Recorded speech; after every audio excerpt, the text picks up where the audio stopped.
Oh, oh, this mountain is so high. Woo. Oh, I need to rest. Oh. Have you ever hit that point on a trail where your legs just turn to concrete? Every day? I'm feeling that moment right now. Oh. You know exactly what that feeling is. Maybe you're pushing your way up the steep bluff trails over at Devil's Lake. By the way, our adventurers know that feeling because we go there every spring. We go on the trails of the bluffs on Devil's Head Lake. And oh man, that is a lot of work. And I think our VBS crew and adventurers know exactly what that feeling is. Or your water bottle is completely empty and you honestly start to wonder if you have the endurance to make it back to the trailhead. You know what? For me, not just for trailing, but you know, when I do my races, especially when I do my Ironman races, I know exactly what that feeling is. I have to finish my race within 17 hours, but by the 10th hour, I feel like, oh, I cannot finish this race. And I know exactly what that feeling is. And we call this you hitting the wall. You're completely exhausted. And if you're honest, you're a little bit scared. I get scared when I go on the mountains by myself. I've done that a few times. I've actually hiked the mountain right in the night, thinking I could do this on my own, and sometimes I do get scared. Or sometimes when I'm racing a marathon or an Ironman, and when I'm completely exhausted, I say to myself, oh, I'm scared. What if I do not finish this race?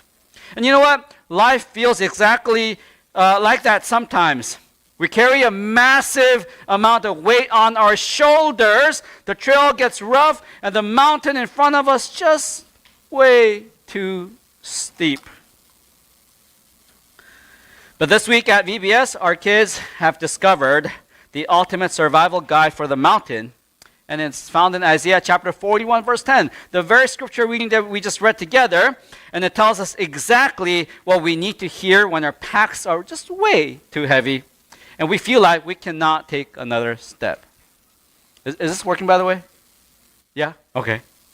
Okay.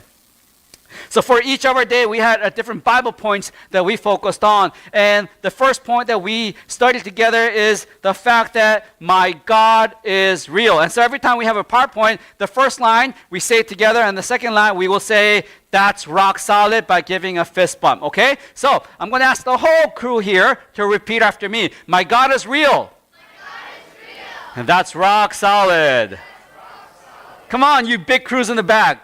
Why aren't you doing it? Let's try this one more time. My God is real. And that's rock solid. There you go. Fist bump, fist bump, fist bump.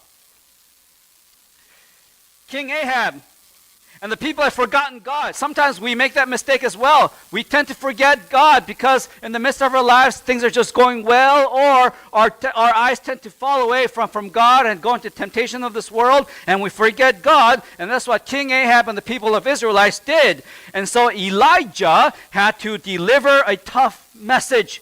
You know what that message was, guys? What was that message? I guess some of our kids did not listen to our Bible stories. What was that message?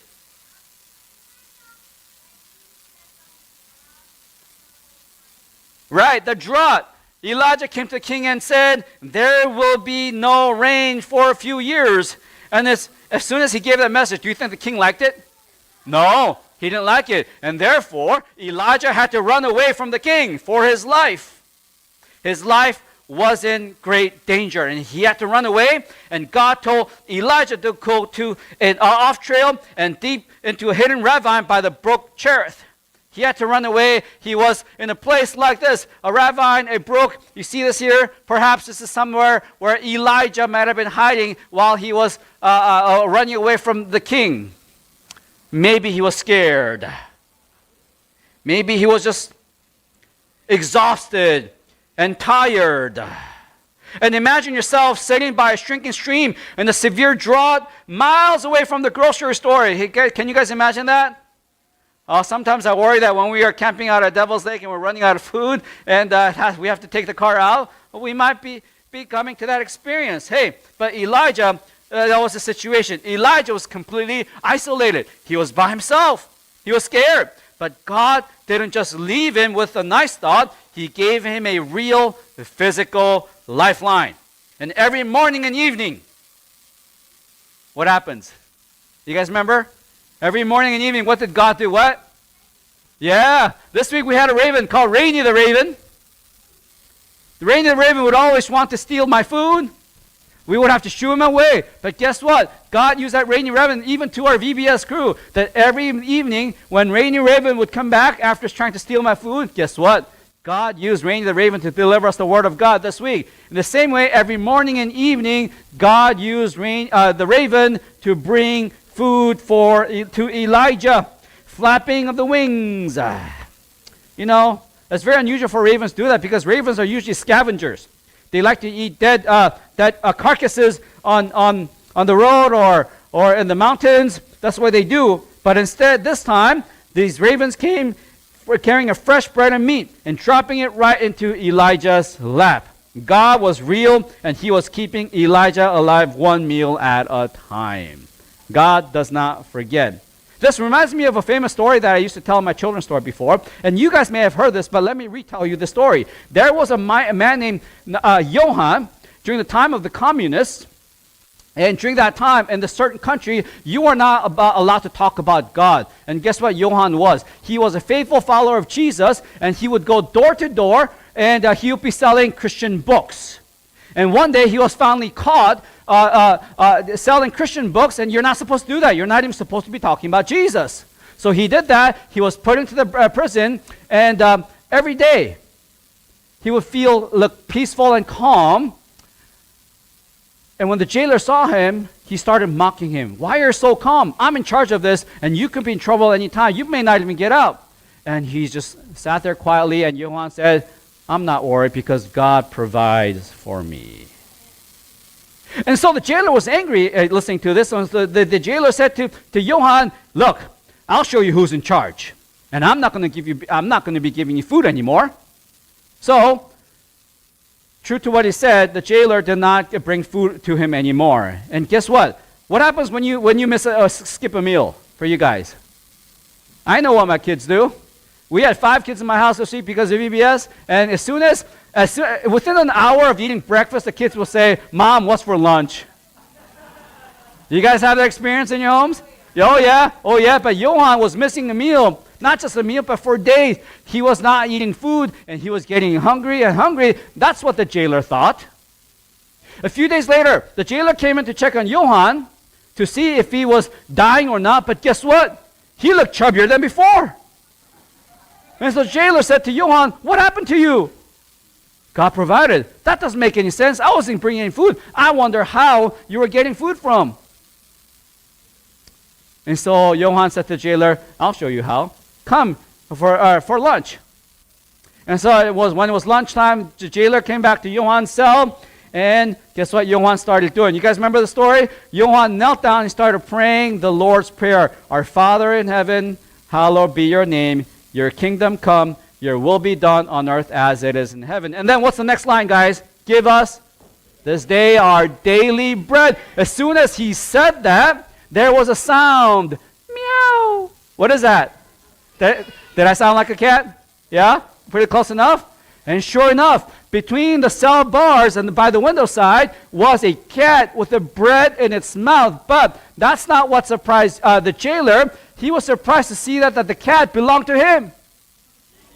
And then he remembered his wife complaining the last few days, honey, every time I bake bread, our bread is gone. And the jailer now realized that God had been using the cat to bring his own food to Johann, and God provided. How awesome is that? And that was, and by the way, this is a real story that actually happened, and it's we're in one of our Adventist books from many years ago. So this was a story from many decades ago, but it's a real story, a story proving that God does provide, and that is what Elijah was experiencing from running away from the king for his life. My God is real. That's what? Rock solid. Our next point is what? My God provides. So repeat after me. My God provides. That's, you should know this by now. We'll test this next time. Eventually the brook, they dried up. There was no more water. And God, this time, sends Elijah to a town called Zarephath to find a widow who would feed him. But when he found her, she was gathering sticks to build one final fire to cook her very last handful of flour and a drop of oil. It was going to be their last meal with her and her son. And now Elijah asks for that final meal. When you think about it, it's a terrifying feeling when you reach the bottom of your pack and your energy is completely drained and you realize you have nothing left to give. And that's why Elijah says to her, do not fear. And he promised that the jar of flour would not be used up and the jug of oil would not run dry. And every single day she walked over to these jars expecting them to be empty. And they were empty, right? No? What does the story Bible tell us? That every day, tell us, Derek. Every day, when you think the jar was empty of flour and oil, God had provided, and it was there every single day. You need to remember, when we hit our absolute limit, God provides the exact fuel we need to take the next step. In fact, that's what God's been doing throughout the history of the Bible times. Remember, the Israelites were traveling through the wilderness for how many years? 4 years? No, 40 years. There's no food in the wilderness. There's no food in the desert. So what did God do for them each day? God provided manna every single day except the Sabbath morning. For how long? For 40 years. And the Bible tells us that God, Jesus says, I am the bread. He is the manna that provides life for us. In the same way, to each one of us, God provides the life to sustain every single day because God does what? My God what? My God, okay, let's try this. My God provides. There you go. I am so happy to hear that. Our third point, my God is powerful. Repeat after me. My God is powerful. All right, you guys know this very, very well. Let's fast forward 3 years. Elijah challenges 450 prophets of Baal and another 400 prophets of Ashtoreth because they want to see who the real God is. It seems like God has been silent for the past 3 years because the Israelites are in drought. They do not know what to do. And the prophets of Baal and Ashtoreth keep mocking the people of God. And now Elijah says it's time. God tells him it's time. So Elijah and the 850 prophets of Baal and Ashtoreth, they get together on Mount Carmel. And they say, hey, look, let's find out who the real God is. And guess what they did? They decided to set up an altar.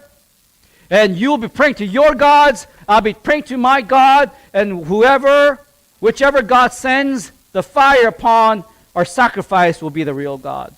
The prophets of Baal and Ashtoreth, they were singing and dancing and praying all day long. And the fire came down in 3 hours, right? No. Why not? Because it's fake. It's man-made. And therefore, no matter how much they tried, even when the devil tried to send fire, I'm pretty sure the angel of God stopped him because there's no power in fake gods. All day long. And it was Elijah's turn. What did Elijah do? Did he sneak up a match and start putting light on it? No, you know what Elijah did? He says, hey, dig a trench around it.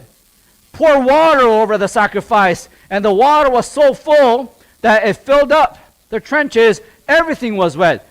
The sacrifice, the wood, and the stone to build the altar, that was all wet with water. And Elijah humbly knelt down. He didn't say, I'm the powerful one. He says, no, Lord, I trust you. And this is time to show the people who the real God is. And as soon as he made that prayer, immediately fire came down from heaven, consumed the sacrifice, the wood, stone, water, completely consumed up and gone. At that moment, the whole people who gathered up there knew that God of Israel is the real God. No matter how dark or impossible the obstacle in front of us seems, God's power cannot be put out. That is the God that we serve. Our next point. Do you guys remember what our next point is? My God knows me. Repeat after me. My God knows me. Okay, guys, let's try this in unison, all right? We're not trying to compete who's going to do this faster, okay? So repeat after me. My God knows me. Very, very good. You know, after this wonderful, amazing miracle that the people of God experienced, especially Elijah, he was at the center of this whole story, this narrative. And this whole drama that we saw, Elijah at the center of it, he's the greatest recipient of the promises of God and the power of God. And you think that Elijah would not be scared of anything. But no. After the death of all the 850 prophets of Baal and Ashtoreth, Queen Jezebel was full of anger. She had to do something. And so she said, kill Elijah. And guess what? Elijah should have said, no, I'm not worried because my God is powerful enough to protect me. But in his humanness, fear stuck into his heart. And guess what? He ran away.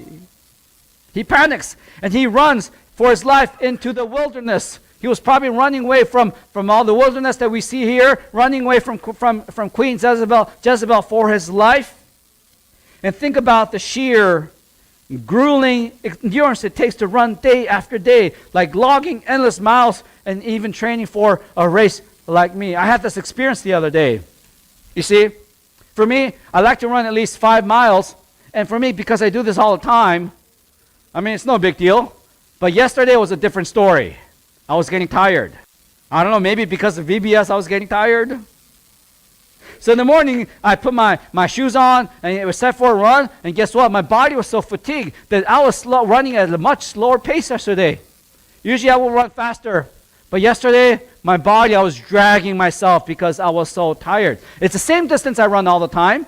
I even run longer distances. Sometimes I feel fresh. But yesterday was a different story. I was tired. And perhaps Elijah was tired himself. He was scared.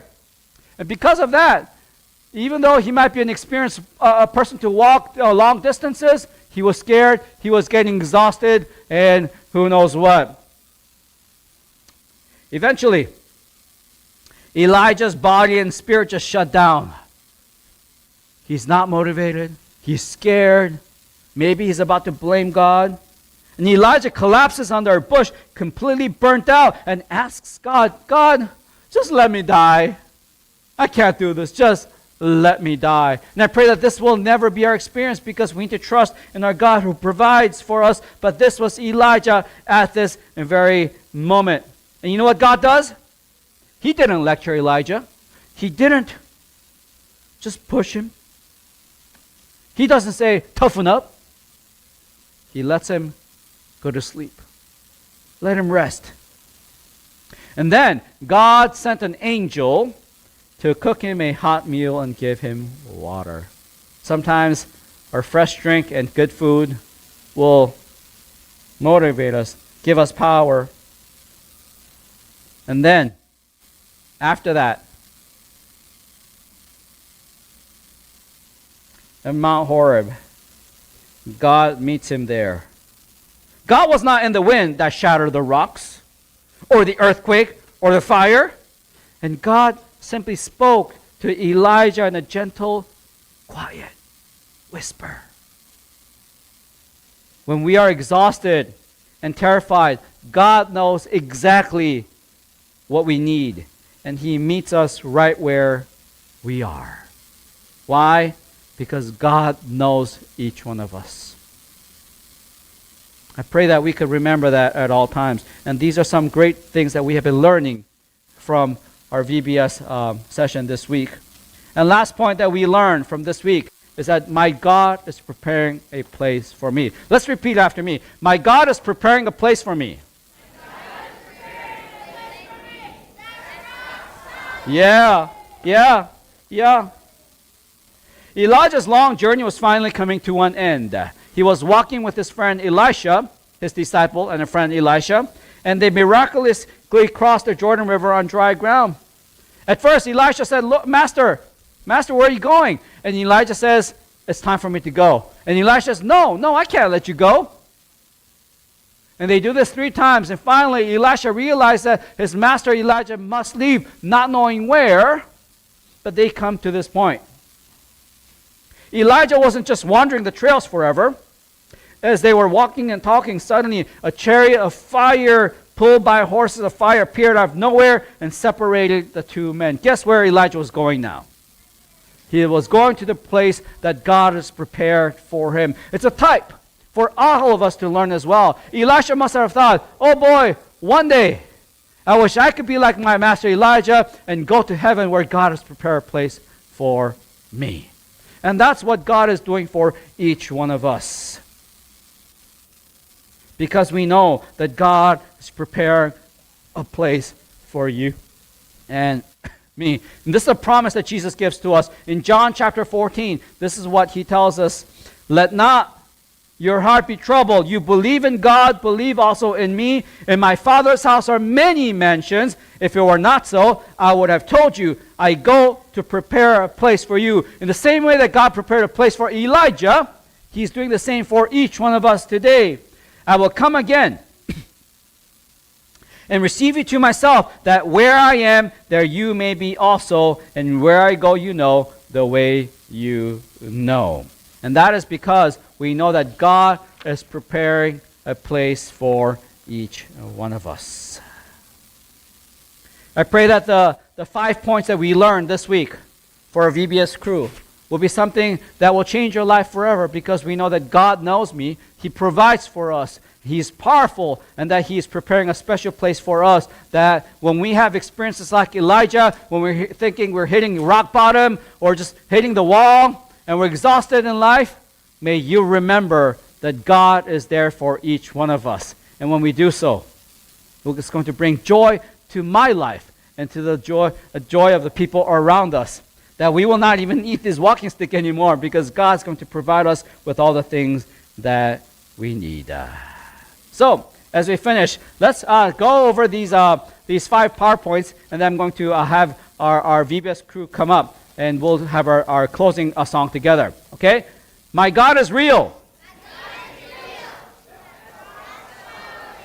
My God provides.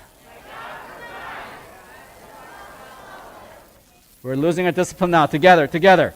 All right? My God is powerful. My God knows me. My God is preparing a place for me.